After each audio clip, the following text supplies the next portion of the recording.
Tired of Zapier automations running wild, triggering actions for every little thing?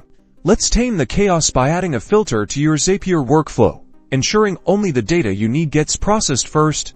Click on the Create Zap button to start the new automation. Now, select your trigger app. This is where the data comes from that will kick off your Zap. For example, let's use Gmail, so select Gmail from the app list.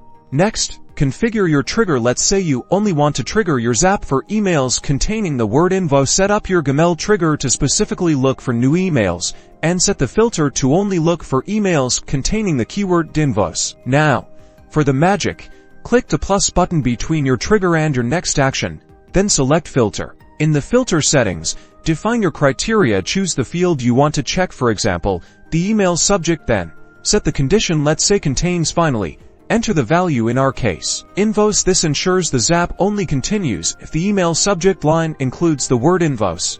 You can add multiple filter conditions for even more control. For instance, you could add another filter that checks if the from email address contains a company.com, ensuring it's only processing emails from your company's domain. Now, proceed to set up the action step that happens only when your filter conditions are met. For example, you might save the attachment from the email to a specific Google Drive folder. Finally, turn on your Zap and test it out. Now, only emails with invoice in the subject and from your company's domain will trigger the automation, keeping your workflows clean and efficient. Remember, filters are your best friend for targeted automations.